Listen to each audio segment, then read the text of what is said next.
Bueno, buenas tardes. Esta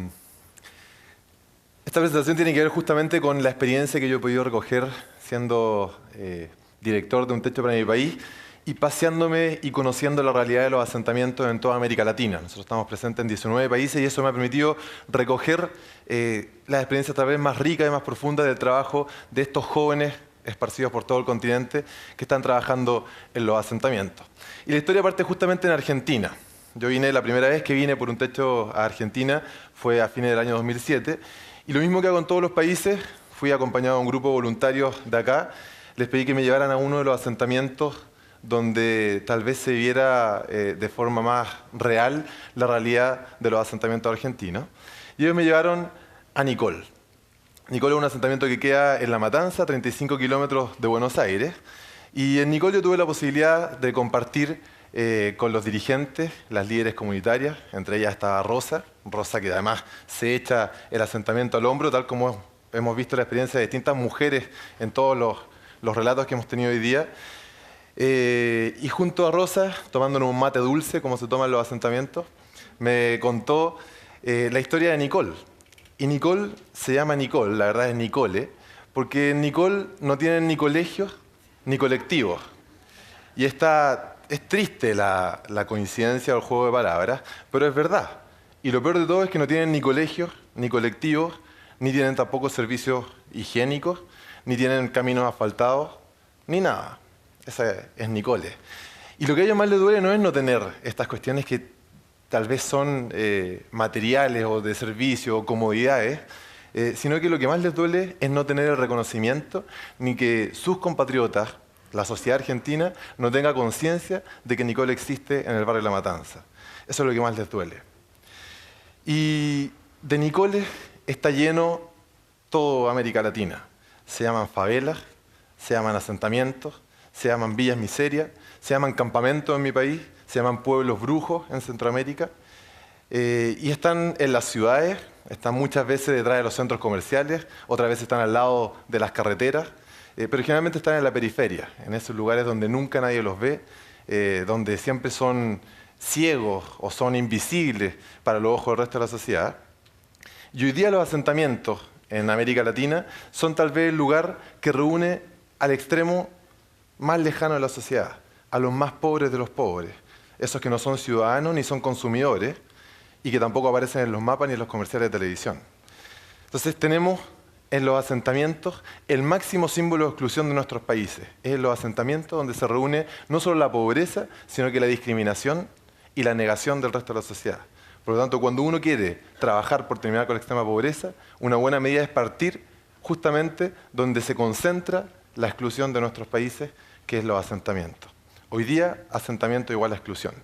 Y en el otro extremo, si nosotros tiráramos un eje que tiene en un extremo a las familias más pobres de las pobres, a las que no han tenido oportunidad, a las que están excluidas en los asentamientos, el otro extremo, donde están las oportunidades, yo podría decir que están los jóvenes universitarios, que somos hoy día una élite no solo económica, sino que una élite académica. Se dice de nosotros que estamos siendo formados para poder dirigir y tomar la rienda de nuestros países, pero la verdad es que estamos siendo formados en la comodidad de nuestras salas de clase, sin un vínculo real con nuestros países, sin conocer lo que está pasando, y además una sociedad que entiende como crecimiento económico o como desarrollo todo aquello que oculta lo que es o lo que representa vulnerabilidad. Por lo tanto, los estudiantes universitarios hoy día estamos siendo formados como extranjeros en nuestros países. No sé si ustedes saben que los patos cada vez que se meten a cazar un pez en el agua, secretan un aceite que les blinda las plumas y la piel, que impide que el agua entre, se les meta por las plumas. Entonces así pueden meterse, cazar, nadar, incluso bucear, y cuando salen a la superficie y vuelven a volar, como no ha entrado agua a las plumas, ellos siguen volando como si nunca hubiesen estado en el agua. Lo mismo pasa con los estudiantes universitarios. Estamos siendo formados como los patos.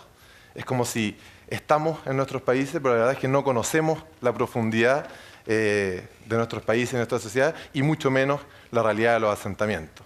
Por lo tanto, lo que tenemos hoy día, así como aparece en la imagen que ustedes están viendo, que es una favela, se llama Paraisópolis, es que increíblemente nosotros tenemos realidades tan opuestas, en este caso separados por una mísera pared, que sencillamente pareciera que no se dieran cuenta que existe el otro. Tenemos por un lado los asentamientos que no tienen idea de la realidad de los jóvenes universitarios y a los jóvenes universitarios que no tienen conciencia de que existen los asentamientos. Y si hay algo que yo creo que tiene que quedar claro es que es imposible que nosotros alcancemos ningún objetivo del milenio de manera sustentable, porque podemos ir avanzando en los números, pero de manera sustentable si es que nosotros no somos capaces de unir estos dos extremos de los jóvenes universitarios con la familia de los asentamientos. Esto es, imagínense que América Latina fuese, o cada uno de nuestros países, es un gigante que va caminando hacia el desarrollo. Allá está el desarrollo y este gigante va caminando, pero tenemos un problema. Ese gigante camina con sus cordones desabrochados. Entonces nosotros sabemos que vamos avanzando hacia el desarrollo, pero en algún momento, tarde o temprano, vamos a pisarnos uno de esos cordones y nuestros países se van a caer y van a tener algún tipo de crisis social. Por lo tanto, es urgente que nosotros seamos capaces de abrochar esos cordones lo más fuerte posible para que nuestros países puedan ir avanzando hacia un desarrollo sostenible.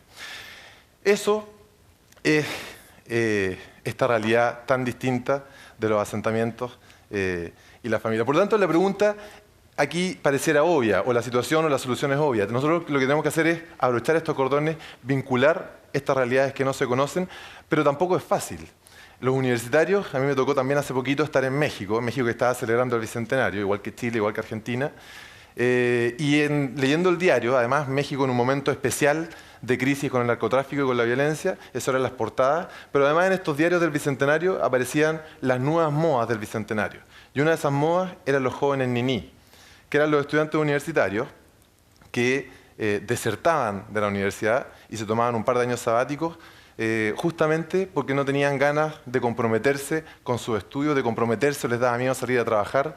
Los jóvenes niní, ellos que ni estudiaban ni trabajaban porque tenían temor a salir y trabajar por lo que estaban siendo formados. Por lo tanto, en este juego de palabras entre los niní y los nicoles, suena súper difícil esta realidad o esta necesidad de poder vincular dos mundos que son tan distintos.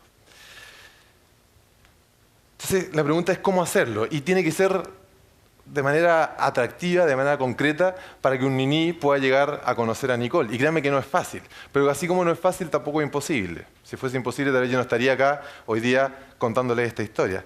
Entonces, la pregunta es cómo nosotros vinculamos a los jóvenes universitarios con la familia de los asentamientos. La primera vez que yo estuve en un asentamiento fue al año 2001 en Purén, un pueblo al sur de Chile, y la verdad es que la vida se me desarmó.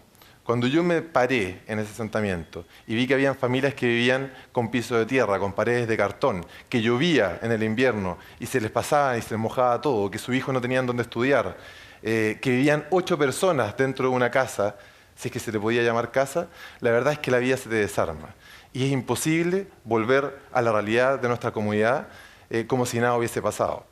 Pero pude cuestionarme todo esto porque también me tocó construir una vivienda de emergencia junto a la familia de Luciano, que no se me va a olvidar nunca. Luciano era un joven como nosotros, ese grupo de jóvenes que fuimos a construir, pero la diferencia es que él nunca había trabajado y que con suerte le alcanzaba para alimentar a su hijo.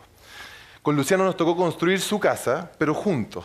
O sea, por primera vez yo martillé primero, me demoraba 17 martillazos en promedio en clavar un clavo, mientras Luciano se demoraba 2 martillazos. Transpiramos juntos, fracasamos juntos cada vez que un clavo quedaba mal puesto, pero al mismo tiempo compartimos los éxitos y la alegría de la inauguración, compartimos cada vez que quedaba bien puesto un panel.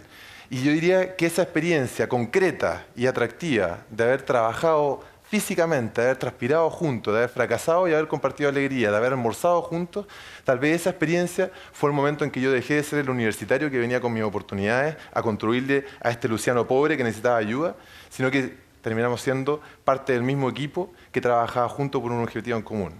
Y es en ese momento, cuando uno es capaz de reconocerse igual en dignidad con la otra persona, cuando se rompe esta carga que uno lleva detrás de la historia tan distinta que tenemos, es en ese momento cuando uno puede conocer verdaderamente lo que es la realidad de los asentamientos y los puede valorar en su justa medida. Eso es conocer como iguales. Entonces, conocer en su justa medida y valorar en su justa medida es cuando uno deja de pensar en los asentamientos como un foco de pobreza y un foco de drogadicción, un foco de violencia, cuando se da cuenta que lo que ellos quieren no es que alguien les regale todo, sino que es que les demos las oportunidades para poder salir adelante. Es cuando uno conoce gente como Rosa, que Rosa, con menos de $2 diarios, es capaz de alimentar a su familia todos los días. Yo me pregunto acá si alguno de nosotros sería capaz de alimentar a su familia con menos de $2 diarios al día. Para mí Rosa es la mejor ministra de Hacienda de toda América Latina y aquí hoy día yo la nomino a Premio Nobel de Economía. Rosa debería salir Premio Nobel de Economía. Entonces es en ese momento, cuando uno conoce así con igualdad, cuando viene la pregunta o viene este momento que uno se da cuenta que Latinoamérica no es un continente pobre, sino que por el contrario es un continente injusto y tal vez lo más rico que tenemos están los asentamientos. Y en ese momento, cuando uno conoce físicamente en condición de igualdad, cuando especialmente un joven universitario deja de hablar de este país y comienza a hablar de mi país. Y ese paso que es prácticamente afectivo, es un paso necesario, no es suficiente, estamos de acuerdo que esto es un problema multidimensional, pero es un paso necesario para que el futuro de América Latina se construya de una manera distinta. Entonces ahora me gustaría hablarles de 3 claves, tal vez, que yo puedo dejarles como 3 claves que me parecen fundamentales para que nosotros efectivamente podamos lograr los objetivos del milenio y 3 claves que tienen que ver con la experiencia del techo en los distintos países. Lo primero es que no es posible construir el futuro de nuestros países desde los asentamientos si es que no existe una convicción individual. Y yo sé que esto suena un poco a cliché, porque uno siempre dice, para lograr grandes cambios, lo primero tiene que ser un cambio individual. Pero es súper distinto cuando hay un cambio como el que yo les contaba, que un universitario se pregunte lo más profundo de su vida, las preguntas fundamentales, de cara a la realidad de un asentamiento. En ese momento que la vida se te desarma, que uno vuelve con rabia a su casa. Y no es una rabia que paraliza, sino que por el contrario, una rabia que invita a seguir trabajando y a seguir construyendo. Cuando vuelvo molesto con mis comodidades, cuando vuelvo molesto con mi familia porque parece que no me entiende, cuando vuelvo molesto con los medios de comunicación, con los políticos. Es en ese momento, cuando hay una convicción individual, cuando uno se puede parar frente a un público así y hablar como William Wallace, frente a su ejército, y poder transmitirle que es importantísimo que cada uno de nosotros tenga esta convicción individual de que es necesario construir el futuro de nuestros países desde los asentamientos. Una vez que está la convicción individual, es importante darse cuenta que cualquier cambio como este requiere un compromiso colectivo. Y eso tal vez las familias de los asentamientos lo han entendido mejor que nadie, porque yo no conozco ningún éxito de un asentamiento que no haya pasado por la unión de las familias, trabajando juntos, reconociendo cuáles son sus problemas comunes y trabajando organizadamente por poder sacarlo adelante. Eso mismo que las familias de asentamientos han entendido tan bien para poder mejorar su calidad de vida, es lo que los jóvenes no hemos entendido. Cada día es más difícil que un joven se comprometa con algo, se comprometa con una institución, por ejemplo, que exige dejar de lado mis objetivos personales por poner en la mesa en común objetivos que son comunes. Entender entonces que esto requiere un compromiso colectivo es la segunda clave fundamental. Y la tercera es que ninguna de estas 2 cosas son suficientes si es que no es hecho con locura y con pasión. Con locura y pasión que exige, así como William Wallace, pararse adelante cuando nadie te entiende y poder decir y gritar a los 4 vientos que aunque nosotros fallemos, un montón de veces podemos sentir que las familias de asentamiento no nos están respondiendo, que a veces construimos una vivienda y cuando volvemos por la primera reunión comunitaria no llega nadie y uno se siente fracasado, dice que estamos haciendo mal. Bueno, si nosotros le diéramos la espalda a la familia en ese momento, seríamos una más de las veces que la sociedad le ha dado la vuelta a la familia de los asentamientos. Por lo tanto, requiere la locura y pasión que tienen, por ejemplo, me soplaron por ahí que había un programa de televisión, Atlas, La Otra Pasión creo que se llama, es ese tipo de locura y pasión. La locura y pasión de un grupo de hinchas que su equipo acaba de caer de 4ª división, que no le ganó a nadie en todo el campeonato, pero el grupo de hinchas sigue ahí alentando a ese equipo y todo el resto piensa que están locos. Todo el resto dice, pero ¿cómo es posible que estén alentando a su equipo si son los más malos de todo el campeonato? Bueno, eso mismo pasa acá con un asentamiento. Cuando ni siquiera los jugadores de ese equipo, cuando ni siquiera la familia de los asentamientos sienten que depende de ellos poder mejorar su calidad de vida, en ese momento tienen que estar los jóvenes universitarios como los hinchas del Atlas alentando a este equipo, aunque nadie más le crea capaz de ganar el campeonato. Entonces esas 3 claves, la convicción individual, el compromiso colectivo y la locura-pasión, son fundamentales para que nosotros podamos cambiar el futuro de nuestros países.